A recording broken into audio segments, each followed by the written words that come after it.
necessitada de orientação, de educação, como nós todos, e estabelecer um acordo para que o jovem encontre apoio nos espíritos amadurecidos e que os espíritos amadurecidos encontrem também a compreensão da chamada jovem guarda, porque o moço, segundo dizem os nossos antepassados, o moço pode e o mais velho sabe.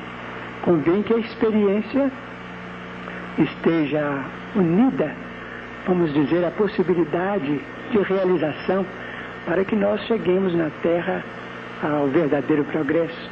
Mas a jovem guarda merece a nossa consideração, o nosso amor, como se toda ela fosse constituída de filhos nossos, necessitados de coração, de amor, de assistência, de orientação, porque nós todos, na juventude, também tivemos anseios de liberdade e hoje damos graças a Deus a todos aqueles que nos ampararam e nos apontaram o caminho com paciência, com respeito, sem ferir as nossas aflições de alma, sem aumentar as nossas aflições de alma e sem ferir os nossos propósitos de progresso e de evolução. Esta, senhoras e senhores telespectadores, é uma transmissão que se efetiva através das câmeras da sua televisão Tupi, diretamente da cidade de Uberaba, quando som e imagem em nossos receptores, em seus receptores, levam a mensagem, a palavra do médium Chico Xavier.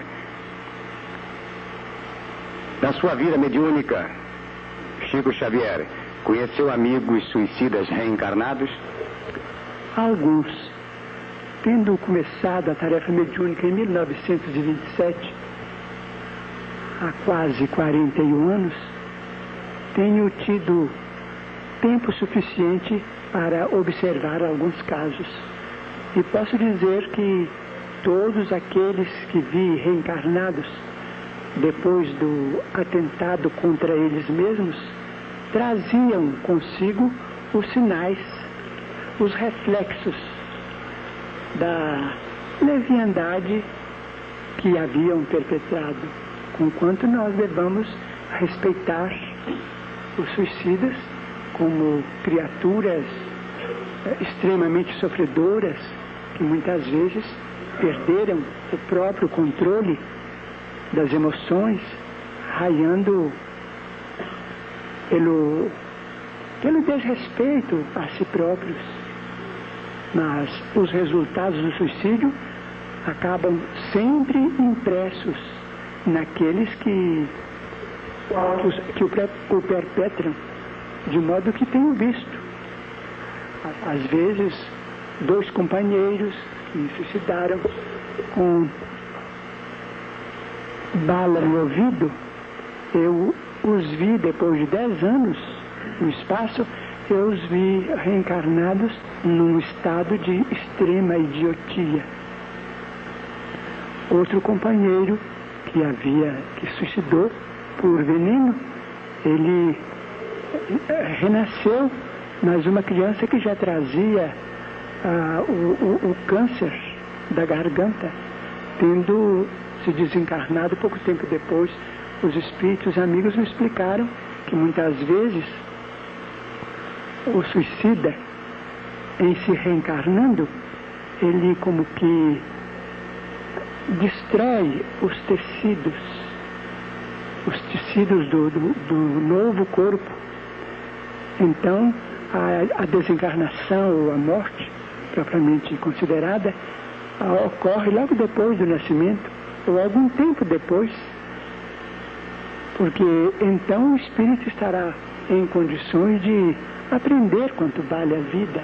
Ele deseja viver, mas não consegue, conseguindo isso tão somente depois de grande esforço. Aproveitando a oportunidade do seu profundo conhecimento da matéria, nós perguntamos: os espíritos acham que o sofrimento dos suicidas decorre de um castigo de Deus? Não decorre de castigo de Deus, porque Deus é a misericórdia infinita, na justiça perfeita. Emmanuel sempre me explica, outros amigos espirituais lecionam sobre o assunto, explicando que quando nós atentamos contra o nosso corpo na Terra, nós ferimos as estruturas do nosso corpo espiritual. Nós infligimos a nós mesmos essas punições, porque se nós malbaratamos o crânio com um tiro, nós estamos destruindo determinados recursos do nosso cérebro espiritual. Se nos envenenamos, nós perturbamos determinados centros de nossa alma. Se nos projetamos de grande altura, nós estamos também perturbando os ligamentos, as estruturas, as conexões de nosso corpo espiritual. Permanecemos no além com os resultados do suicídio e depois reencarnamos na Terra trazendo as consequências em nosso próprio corpo.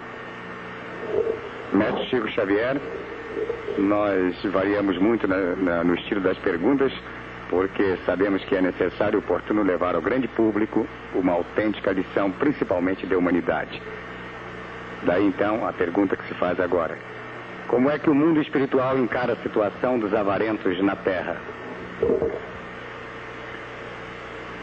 Os avarentos, realmente, vamos dizer, os sovinas, realmente sovinas, são espíritos doentes. Nosso Emmanuel costuma dizer: a criatura que amontoa e amontoa e amontoa os recursos materiais sem nenhum proveito no trabalho, na educação, na beneficência, no socorro em favor dos seus semelhantes, ela está desequilibrada. Essa pessoa que assim procede está doente. E de certo que na próxima reencarnação enfrentará os resultados desse desvio da realidade, porque os espíritos amigos consideram o dinheiro como sendo o sangue da sociedade. Quando nós paralisamos a corrente, a circulação monetária absolutamente em proveito do nosso egoísmo, quando colocamos o dinheiro a um canto, simplesmente sem programa, só para que o dinheiro funcione em proveito dos nossos caprichos, nós estamos operando no organismo social aquilo que nós chamamos de trombose na circulação do sangue. Impedimos a circulação e vamos pagar as consequências do nosso ato impensado. Agora, não podemos de maneira nenhuma, dizem os nossos amigos espirituais, condenar o dinheiro, de modo algum desfigurar a missão do dinheiro a pretexto de que os nossos irmãos abastados estejam em condições de felicidade maiores do que as nossas. Nós devemos compreender os nossos irmãos que desfrutam a riqueza material como administradores dos bens de Deus.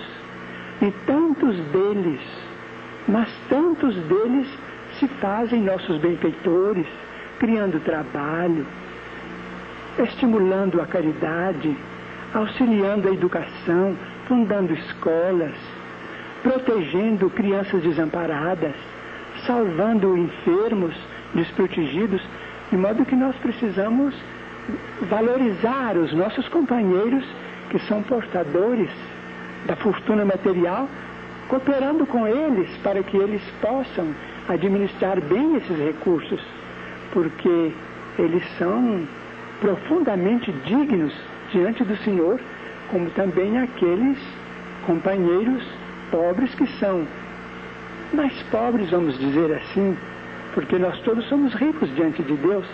Deus nos fez a todos ricos de saúde, ricos de força, de esperança.